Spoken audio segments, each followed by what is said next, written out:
What is up, everybody? Thank you so much for joining me here on my channel. My name's Sean, and welcome to episode number 1 of the Tarsis Tavern.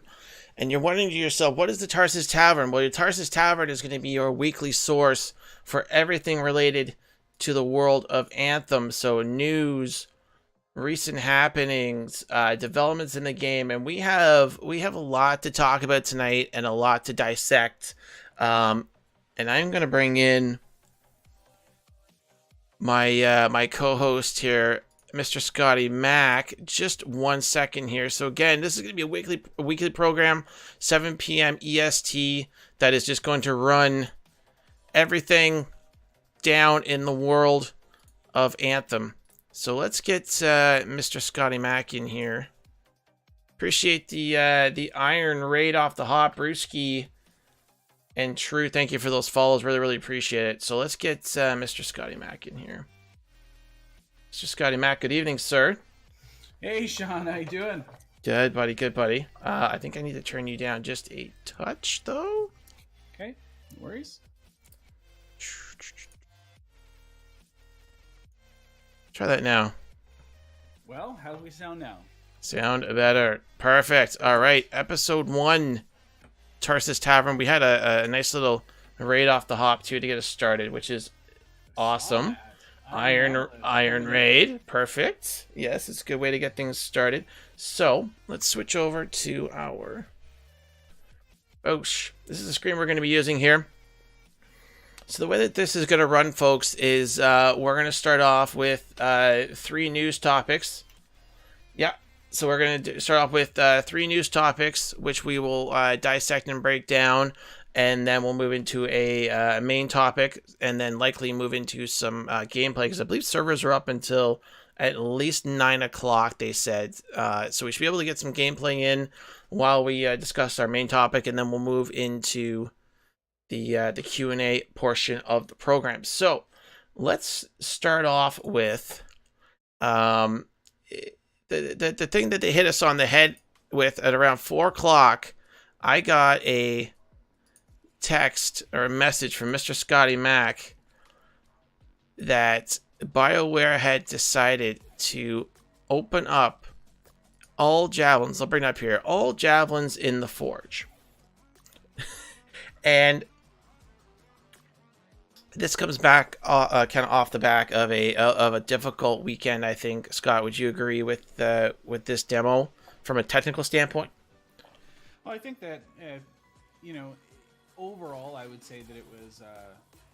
The gameplay, once you're actually in and running around, I feel like there were, it was a minimal bug experience. Obviously, a few vanishing enemies and stuff, but for the most part, I think that the gameplay was smooth, and if that's what they were going for, that's great. But I think that there were some other portions. Everyone knows the infinite lag on the loading screens was savage, and having difficulty getting in through the logins was challenging. So there's a lot of sort of the little stuff, that obviously kind of slipped through the cracks. But yeah, to address that whole issue with us finally getting the javelins, apparently there was a bug that did come up on Saturday, which was actually preventing players from unlocking their second javelin.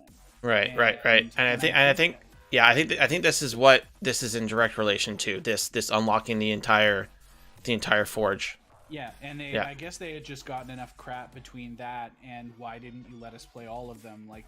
I thought that was the point. And ultimately, they just decided to open the floodgates and let us have it all, which they should have done, admittedly, right from the beginning. But they're kind of coming around and they're saying, well, it's okay. Guess what? You're gonna have all 4 of them now when you come back in a week. Yeah. Oh, God. Yeah. Well, or at least I think a decision like this would have made sense Saturday evening. Totally. Would you agree with that? Yeah, because to open up the Forge, we're talking, if they're going to close down these servers at 9 o'clock and to send that out at 4 p.m., it means you get all 4 javelins for 5 hours of gameplay near the end of the day Eastern time. So basically near dinner time Eastern.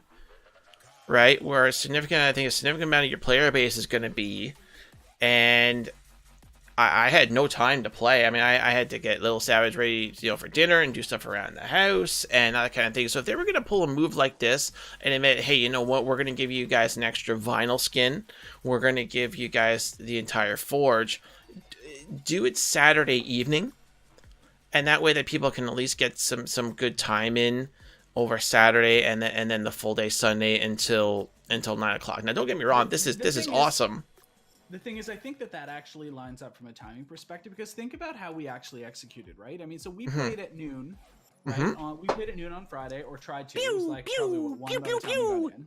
Yeah. Maybe 1:30, right? Played for an hour and a half, 2 hours, and that was great. And by that time, we had basically unlocked our first javelins by the end. That's true. That, right? Yeah. So then we spent Friday night playing with our second javelin. It would have been great if like noon, like you said, maybe noon or end of day Saturday, they would have said, hey guys, open it up.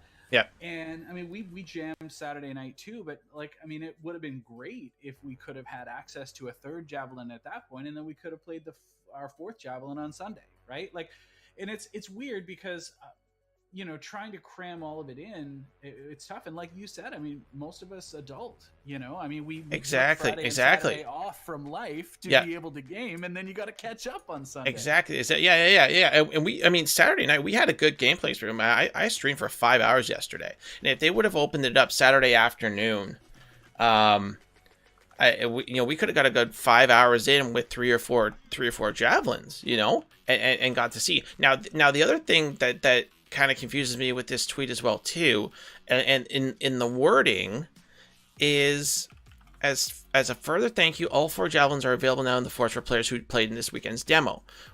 Won't get a chance to jump in. They'll be waiting for VIP participants next weekend. So does this mean that VIP participants will have a full 4 javelins in the forge, but then just regular open beta people will only have 1 or 2? I mean, that's a good question. And I did. I tweeted the live services manager this exact question. I didn't get a response, but it's going to be interesting to see if they just open up the forge for everybody, or if it's going to be just VIP people get access to the 4, the 4 javelins. So I would think that, so there is logic behind doing it that way, where because that gives us another weekend to play with now the other 2 javelins, right? Yeah. So like there is logic behind that, whereas everyone else would kind of still be stuck in that, get through 2. But I think as we literally just covered, I mean, if you game between Friday, Saturday, and Sunday over the course of the whole weekend, you've got plenty of time if you're taking the whole weekend to play all 4. Yeah, absolutely. Right? So I mean, like, I think it's unnecessary.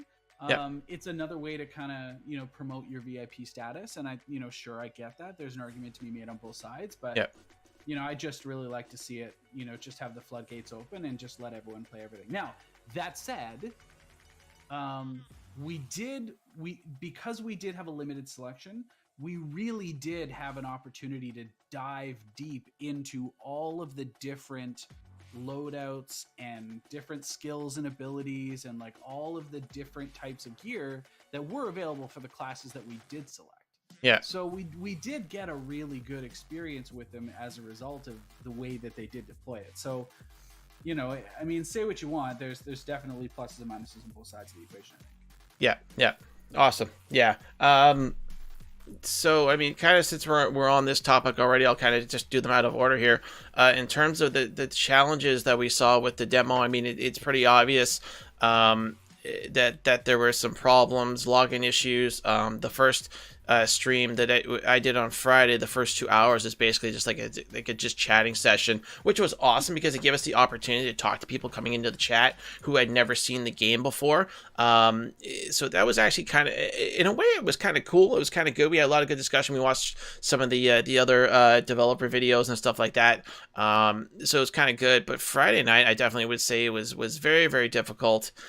They're saying it wasn't server side.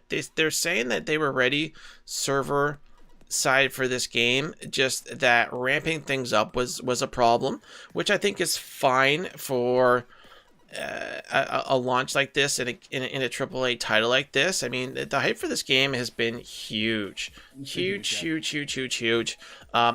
we've seen worse we've seen worse starts for games like this. Does anybody remember Diablo 3? Does anybody remember World of Warcraft? I mean, we've seen worse launches than this.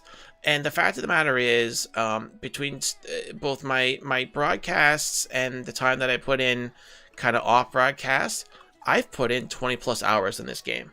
Oh, yeah, yeah. 20 plus hours at least. So it's not like I didn't get a taste of it. My Colossus is all blue gear, power level 19. So I maxed out the one javelin that I wanted to. I have a good grasp on what this game is, and I am very, very excited for it, past the issues that we've had this weekend. Yeah. So it's interesting that you talk about the issues, because it's like I said, it sounds very much like it wasn't server. They did say that, but yes, I think that there were other aspects of the demo process which I think simply got overlooked, or along the way got broken and people didn't notice. Right. Yeah. And it was very much a reverse funnel. Yeah. Right. Where under normal circumstances, like if you look at the Diablo 3 situation, I mean, they didn't have the server support for that on the launch. They totally underestimated, right? In this case, it was the inverse, right? They knew exactly what was going on, but I guess because they had people, and by the way, it was mostly PC that had the issue with that login. Exactly. Yes. Didn't have that issue. So yes, if the game is being distributed exclusively through Origin, it sounds very much like there was likely a problem with the validation through the API through Origin and EA or BioWare, right? So so they obviously had to fix that and tidy that up. And once they got that sorted out, it was basically fine. Aside from the infinite load screens, I mean, I think that overall it was a fairly solid execution, if I'm being honest. The loading was obnoxious. There were definitely situations where we had to load into a mission and then Alt F4 the app and then load back in and rejoin the mission, and like that was obnoxious, right? But I think that the feedback sounds like they were aware of that. They're definitely going to fix that. And if they can minimize loading, I mean, think about this, man.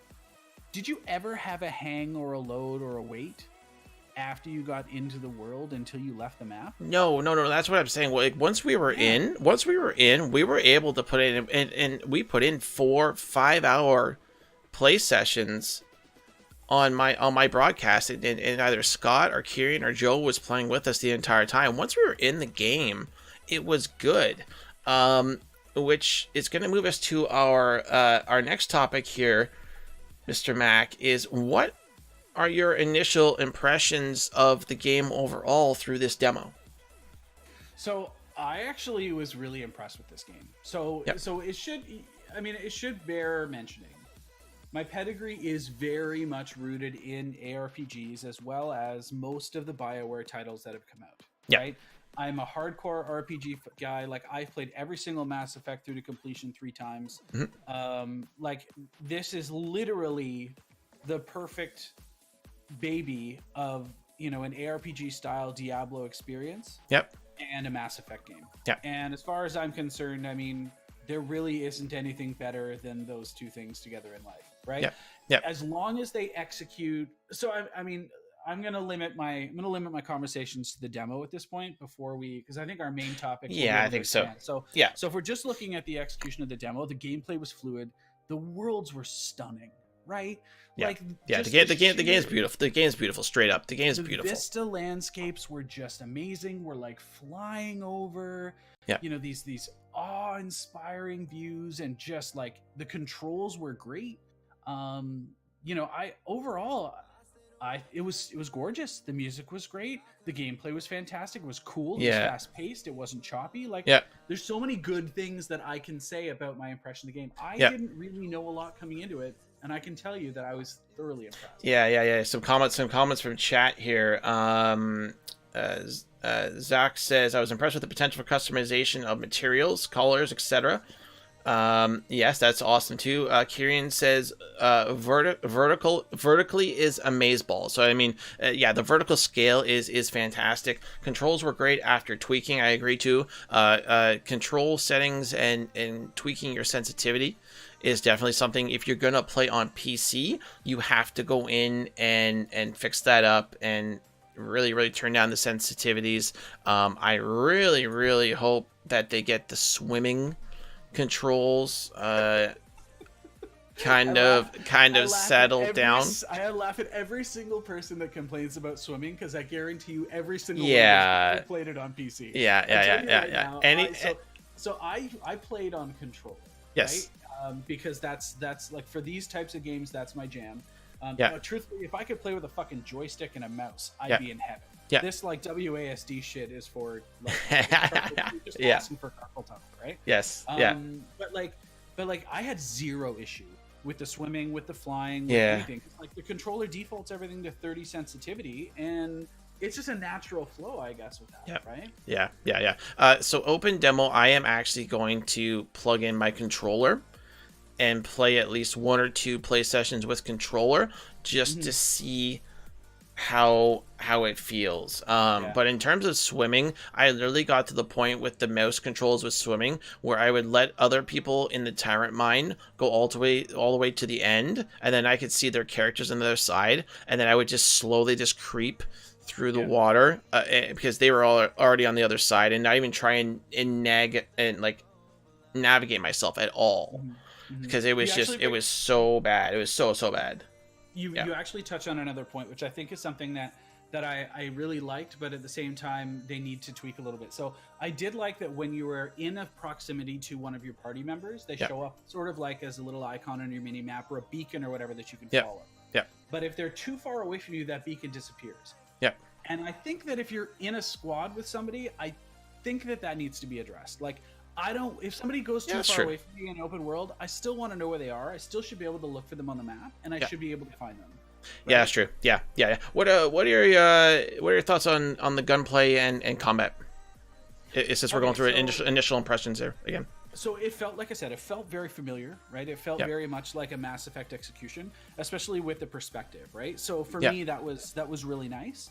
I really did enjoy it. Now, I played Interceptor after Ranger, and so what was extremely helpful for me after playing Interceptor was using the controller. It was so simple because you melee almost everything. Yeah. Right. Yeah. Like there were so few occasions where I was actually pulling out, where I was actually like pulling out my guns and shooting at shit, because it just didn't make any sense. So I was experimenting with different loadouts to try to, figure out how I can make better use in different ranges, because I found myself basically just like dashing into crap and just, spinning off like an idiot dervish. Yeah. But it was amazing. The maneuverability was fantastic. The little deeks and dodges, like the combat was fast paced. And I found that even when I was playing Ranger, like, it was still responsive, and like way more responsive than any Mass Effect game previously, right? So that's nice. It's almost like they found that happy balance between, a twitchy FPS and a more, laid back version like Mass Effect. So for anybody that's familiar with Say No to Rage, aka Lono, I was watching his stream today. He's in the EA Game Changer program, and he basically had the same thoughts. He actually got to see basically the next build of the game, and some end game content. So they got to go on Grandmaster difficulty. Is it called? Yeah. They were playing Grandmaster 1 Strongholds, and he, after playing these Grandmaster 1 Strongholds, he said this game is more Division and Diablo than the Destiny and Division comparisons after what he's seen with the content that they got to see during this EA Game Changers sneak peek, I guess you would call it. And Iron Monolith here says to he does Destiny PvE challenges. The demo shows with signs of in-game PvE content, boss designs with various crit spots, mechanical challenges complete, large scale ad clearance to perform, teamwork. And that's the other thing too. My initial thoughts are teamwork is going to be huge when we're talking about Grandmaster 1 to 3, and we're talking high level content for this game. You are going to have to work together. The primers and the detonators are going to have to work together. in a very, very fluid way to maximize your damage with the combos, or I think you're going to see a lot of Grandmaster 2 and Grandmaster 3 wipes if you are not working together. So I know, and everybody that watched you this weekend knows how much of a boner you have for the combo system. I do. I think the combo system is one of the best parts of the game. Clearly. Yeah. Yeah. but I'm not disagreeing with you, but I think that, more importantly than that, I think that the execution of a team dynamic, and this is where, in my opinion, the Diablo parallel actually comes in really strongly, especially when we're talking about large content. Completely agree. Every character has their role to play and their job to accomplish, and I think that the more effective you are at executing and moving around as a group, and doing the things that you're supposed to do when you're supposed to do it, and the communication between those things is all extremely important. Moving together as a unit is going to be the key. There simply are some enemies or some obstacles that some classes just simply can't deal with, right? That's true. As a Colossus, try to take down a sniper before he melts your ass. You can't get close. You can't close. And today I played a play session when Little Savage was down for his nap, and I put it in the Discord today. I said 3 Colossus and a Ranger doesn't work. No. It doesn't work. It doesn't work. So you have to have the mix, because there was no way for us when we were doing the Tyrant Mine for anybody to go up and get the snipers. Nobody to go up and get the turrets. There was nobody. We needed a Storm, or we needed an Interceptor to go and get the turrets, to go and get the snipers, right? And you got three clunky Colossus down on the ground, trying to take out all the ground stuff while we're getting hit from the top. It just doesn't work. So the coordination of teams in this game is going to be crazy. Yeah, and I think that again, when we're talking about the roles, right? So sorry, just chat. You can't. So I'm going to go back because Diamond actually made a comment, and he said he played Interceptor as well for a while, and he played it completely different than I did. Yes. And we were both still being super efficient. Yes. Right. Yep. And I think that that's really important. And different people will naturally gravitate towards different classes, and they'll gravitate towards them for different things. Yes. Right. Yep. There are some people that want to play Colossuses because they're these huge tanky things that execute a million combos or set up a bunch of stuff because that's what you want to do. And then there's other people that want to play Colossus and literally just stand there as a shield in front of the Ranger and let the Ranger strategically support and do all the shit that he needs to do and call out to the other teams or whatever. And that's how they want to play, right? And I think that the different loadouts are nice too. All the weapons have different ranges. And the fact that you've got multiple different instances of weapons within the same classification, I think is sick, right? You're looking at the pistols, each one's do different, one of them does more rate per fire, one of them does more damage, one of them has more range. Assault rifles were big, sniper rifles, it was a huge difference, right? So I think that there's so much of that flexibility that I think that that's going to add to the longevity of the game as well. I can greatly agree. Yeah. And actually Jodat too was mentioning in the chat here, you can fly with the shield up as Colossus. So maybe you can, but again, you still need that support. You still need that support as a Colossus, because that shield eventually wears out. And if you're way up top with a sniper or with other enemies, and you're by yourself, you're gonna get nailed. You're gonna get nailed. I think the reality is that if you're by yourself at higher level difficulty, period, you're gonna get nailed. Exactly. It doesn't really matter what the hell class you're playing, right? Yeah, exactly. Do you remember when we played it? We played in the afternoon on Friday. Yes. And we ended up starting on normal, right? And we came across that we were playing with 2 randoms, I think, at that point, because not everyone had gotten in. And we were trying to kill that big tank boss with all the ads in the back, Act 2, I think it was. Yep. And we got roasted on normal so many times because we just couldn't figure out how to do it. Yeah, we wiped 4 times. Yeah. Right. And then we got in with a crew that we could all communicate with, and we had some experience. We knew what we were doing. We threw it on hard, and we fucking dominated it. But you remember, I made the clear comment to say the AI is way better. Yes. The difference between normal and hard. Yep. The AI of the opponents absolutely was yes. Yeah, I can. Yeah, and that's another initial impression too. Is that the AI is very, very good, and that this is not just a game where you can just plow in. You have to work together. You have to, and to me, I think higher level content, if we're talking like maybe Grandmaster 2 or Grandmaster 3, again, this is all in the future. We don't know what they're going to bring, but I think everybody on voice comms is going to be needed, and I think you're going to have almost like a powwow in the forge before you leave. You know what I mean? Like, okay, like we're doing this stronghold. We know that this happens, and this happens, and this happens. Who's going to do this? Who's going to do that? Who's going to have certain primers? Who's going to have certain detonators? I think you're almost going to have like a pregame at the forge before you go into these strongholds. And the other thing too, we haven't even seen legendary contracts yet, which is another aspect of the end game content of this game. Yeah, exactly. Yeah, there's lots of conversation right now in the chat. Yeah. Combo weapons, and all that sort of stuff. Explosive and snipers, OP. I agree. Yeah, I've seen lots of. I watched Professor Broman as well too play a sniper storm, and it was freaking OP. Which is actually another kind of initial impressions question I want to hear asked Scott. If you could list from what you've seen, now we only got to play one javelin, but if you could have a tier list, in your opinion, a 1 to 4 tier list of all the javelins, where would you put them from going from 4 up? Sure. So if I have to consider them sort of like in a vacuum, right? Based on what I've seen, and what's neat too is in hard, when you've kind of completed all the story and you're kind of free playing, you almost get to play against versions of them, right? Yep. And so Joe, I hate to do this, but like I'm literally stealing exactly what you just said. And I think that the reality is that the top 2, in my opinion, are Storm and Interceptor.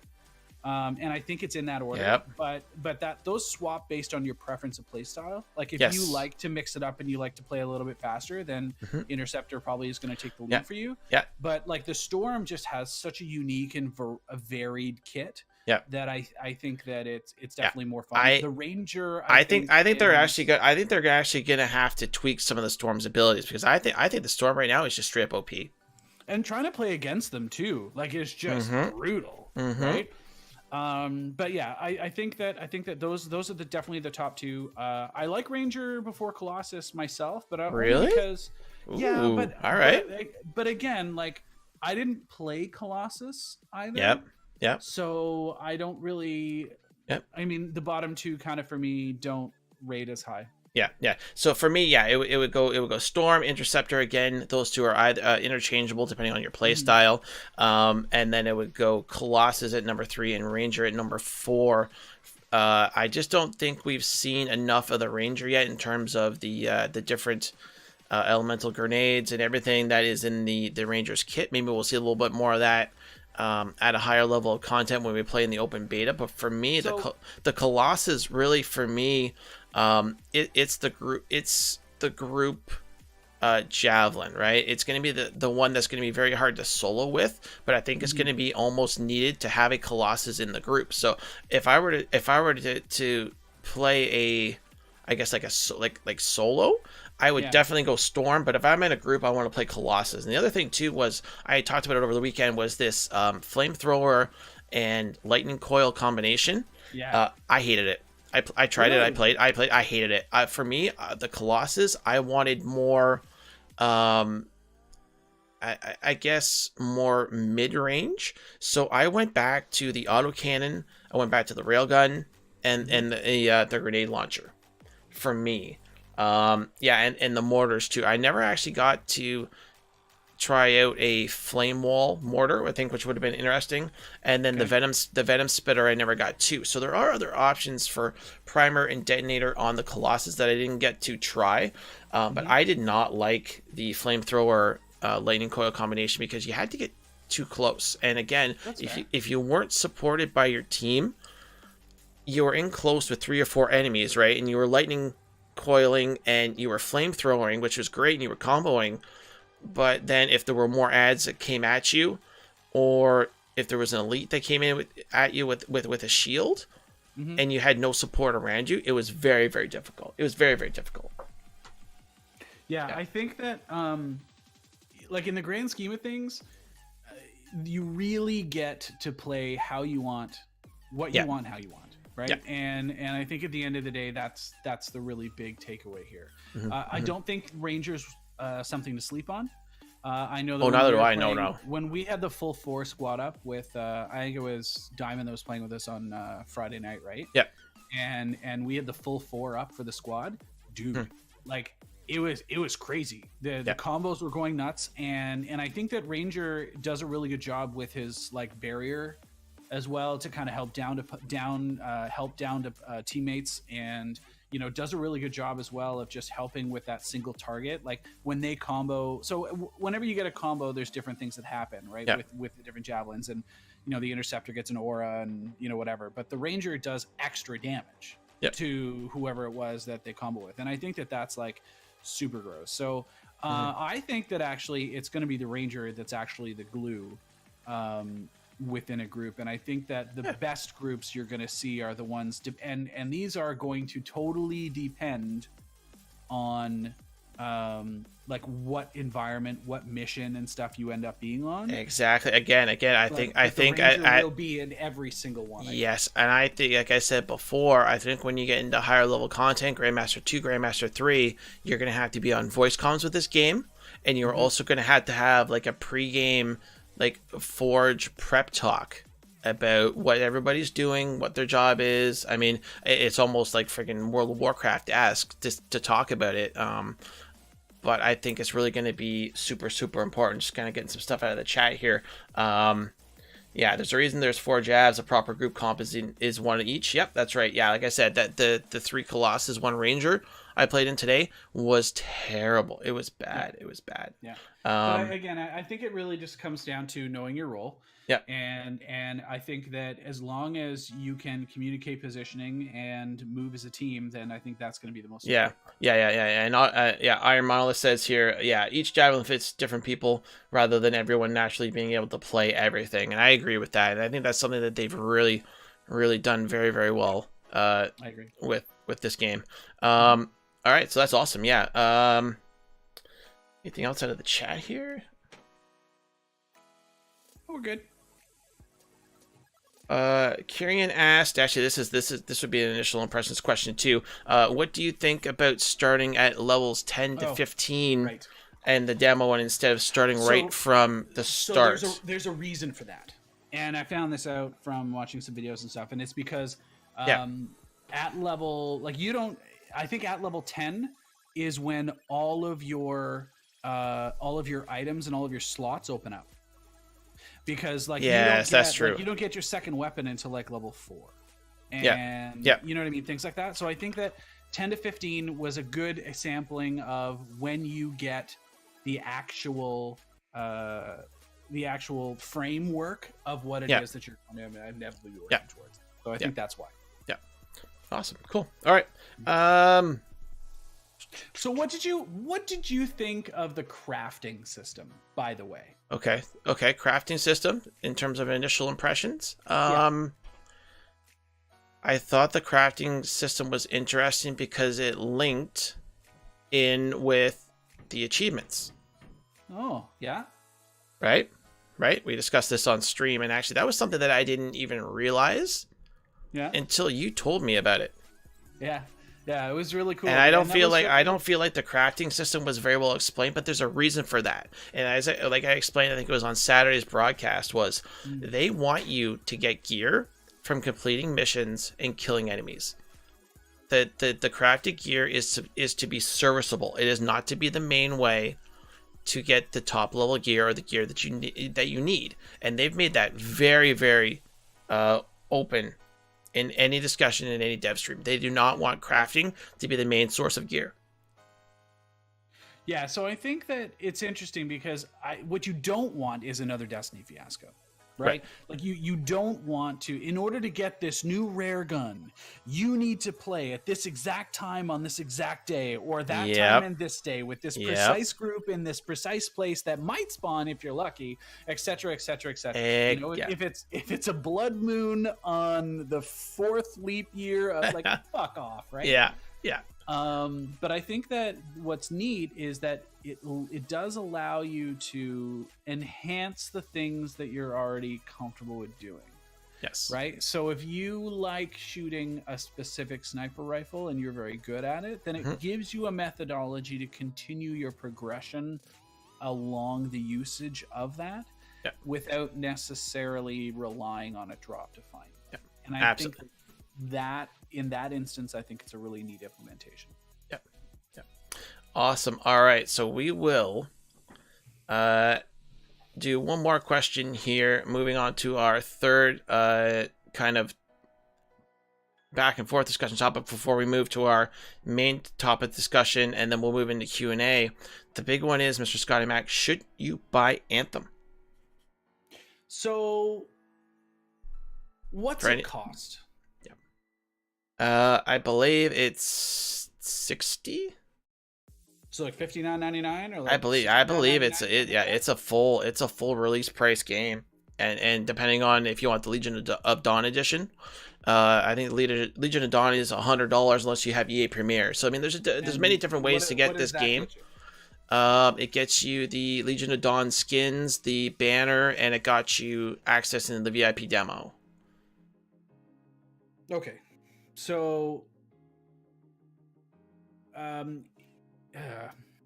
from everything we've talked about, initial impressions, that kind of stuff, take away the issues that we had. We understand that these are server issues, and these are going to go away. That's Democrat. Democrat. So here's my gut feeling. Okay, so would I pay $60 for this game? Yes. If it were just a full implementation of what we just played, with, say, 5 times as many quests, the extra bonus levels, blah blah blah. Yep. I might pay $60 for this game. Would I pay $100 for this game? Probably not.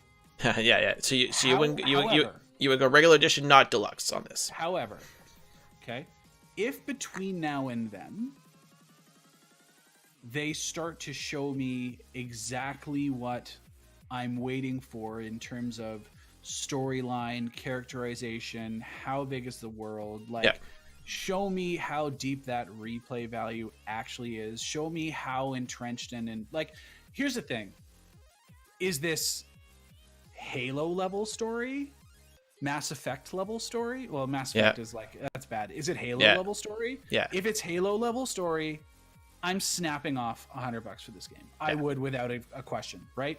We all remember the feeling of playing that first Halo game on the Xbox when you're just starting to go through and Cortana's talking to you and you're trying to figure things out. Like, dude, that's the type of storyline that I'm talking about. If that's in, I'm in. Yeah, and we really don't know that from the demo, unfortunately. But yeah, for me, now, we do know that the cinematics are great. The voice acting is good. Yep. Right? Like, it was smooth. All of those character cutscenes were good. So I can't complain. So like I'm cautiously optimistic, and it's BioWare, so I'm very interested. If it's EA that's driving, I'm concerned, but if it's BioWare that's driving, they probably have my money. And to me, I think it's BioWare driving. Then they probably have my money. I really do. I think it's BioWare driving this car here. Darren says, personally, I don't believe the Legion of Dawn edition is worth it, but the base game will be worth it if you enjoy a looter shooter that has great gunplay and story. Yeah, carrying forward, the Legion of Dawn edition gives you the complete set of Legion of Dawn armor packs. Yep. Legendary weapon, javelin, gear attachment, and the digital soundtrack. Right. All right. So basically what we're talking about here then, if the legendary weapon is good, but again, you know what though? Hold on. Okay. So I've bought digital extended major editions of almost every Dragon Age game ever. Yep. Okay. Also probably most of the Mass Effect games, etc., etc. Yeah. And although those gear things are neat in the beginning of the game and they give you a bit of a bump in the beginning, they do get outclassed very quickly. Yes, right? yes, so they do. I think that if you are the type of person, so here's the catch-22, right? If you're the type of person that likes to enjoy a game solo, then Yes. having those things are really nice because they kind of help smooth out that initial part of the game and let you kind of get to the end game a little faster, and that's great. Yep. But if you're playing this game solo, you're fucking cheating yourself. I know. And I think anybody that wants to play this game solo is going to have a difficult time doing the higher tier content. Yeah, I agree. Kieran says in the chat, I agree with that. Solo play in this game is gross. This is a game that you want to have 3 friends who hopefully play all different javelins, and you jam this game with a full 4 group on voice comms. I think that it's without a doubt the best way to play this game. Yeah. Without a doubt. I like that it very evidently we saw that there's going to be an alliance system. Yes. Which I think is going to add a lot of value. Like I look at okay.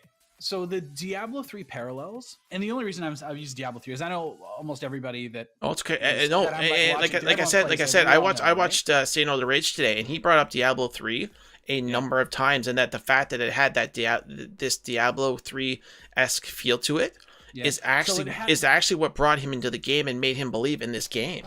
But it has it not only from the loot grind aspect, but this is the thing that's really got me. Yes. But it's also really from the group dynamics, right? You really need to be able to play a bunch of different roles, and you need to have a group of people that you can play with, and you can I'm assuming you're going to be able to level up and do more shit, like earn more points as an alliance, and I think that all of that is really what is going to make this game successful. Yeah, like I agree. It is at a level which surpasses the Destiny franchise. And I believe that that's going to be a huge key to ensuring the longevity of the exactly. Yes. Yeah. So I think if you're looking for a looter shooter that is, again, very deep in terms of the combat, in terms of visuals. I mean, obviously the game is visually amazing. Very deep in terms of group play and team play, that you can bring in 3 friends that you want to jam this game with. I think for me, if you've played Destiny, if you've played Warframe, and you've watched the demo, or you've played the demo this weekend, looking again past the connection issues and all that type of stuff, which we know are going to be fixed, and we know that they're on, Anthem for me is 100% a buy. 100%. Yeah. It's honestly, it's extremely likely that I'll pick this up. Now, the real question is, do you pick it up on PC or do you pick it up on console? Because that's another interesting. Yeah, that's another interesting one too. Yes. What has been said thus far? Yes. About cross-platform play. That it is coming after launch. Because if we're into a situation, I think it's coming. I think it's coming. If it's cross-platform play, this game is going to be legit. I think it is coming. It's just something that's not going to happen at launch. They know that the player base wants crossplay, and the best thing about this, and this is another reason to buy it, is that BioWare is listening. They are listening to the community for this game, and they are making changes based on what people want to see. I can guarantee you the open demo is going to have these tweaks and changes that we're talking about. It may not have all of them off the hop, but I'm telling you, if you had, X problem with this, X problem with that, like a list of, like, let's say 6 problems, I can almost guarantee you 3 of them are going to be fixed, because they're listening. They are listening to the community, and they are changing things. That'll be very telling. Oh, absolutely it will. Yes. Yeah. And I think that if we start to see that sort of reaction in that short turnaround, like, I wouldn't count on seeing much more other than maybe a couple more story quests, maybe another stronghold, an increased level cap, right? But, like, aside from those things, I wouldn't expect more content, right? What I would expect to see, like you said, are some of these subtle little fixes. Now, but it goes more than just fixes to me. Like, it goes like yes, fix your load-in screens.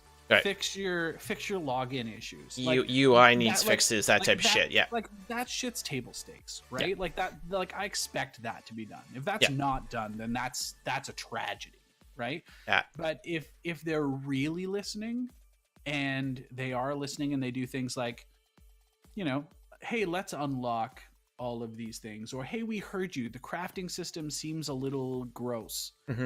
We don't like that you have to do this challenge and that challenge, so we're gonna drop recipes also in your gear drops. Yeah, and we're just gonna make that part of the game. I would love that. Now, just we're talking, right? just a little bit extra something. I'm just using as an example. Like, it could be any number of different things. Yes. Oh, that's the other one too. Like chat box. Box. Yeah, I think huge, chat box right? too. Yes, that would be like, huge. Like even if we were to go into the demo, and all of a sudden now it doesn't matter how far away you are, you can see the little icon of your party no matter how far away they are. Yeah. Like if that's in the demo, dude, like snap down goes my money, right? Because now I know you're listening. Now I know you're doing what you need to do. Like, let's go. Yeah. Yep.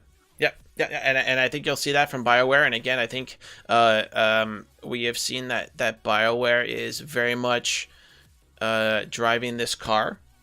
And for me, the EA, the oh my god, it's EA discussion of why you should not buy this game should be done. It should be done. To me, it shouldn't even be a thing.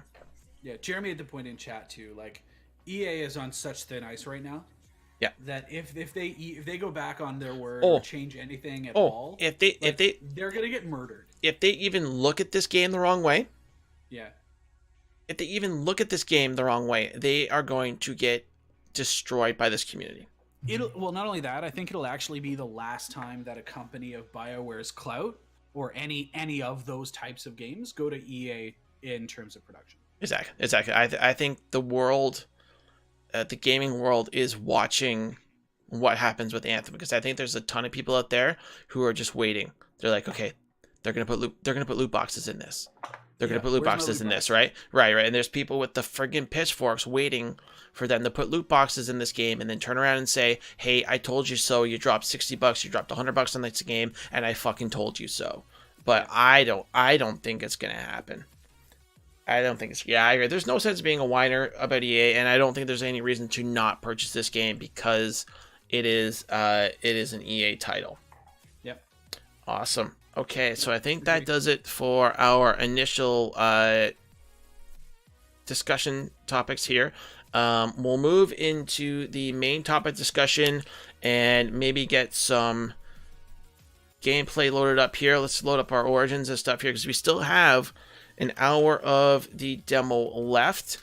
So let's move on to our main topic discussion as we transition into some gameplay here, which overall was the demo successful? Chat, I know everybody's been saying lots in the chat there, but would you consider this a successful demo? I mean, did this do what you needed it to do in terms of solidifying your stance on whether or not you should buy this game, chat? I can tell you that I had no real interest in necessarily buying the game. I didn't really know too much about the game. I'd heard until your boy Shawnee came on and got on the train and said, "Listen, get on this train, buddy." Shawnee says, "Hey, buddy, you got to check this game out, and you got to play it." And I did, and I'm very likely buying it. Yeah. Rooster 2186 says yes, absolutely. Jodad says demos should leave you wanting more of a game, and this definitely, absolutely, man. I cannot wait till next weekend to see what they give more of what they give us in this game. Well, we're gonna be waiting a while because you got to help my ass move on Saturday. That's right. We're all hard for Anthem, indeed, Mr. Kirian. All right, so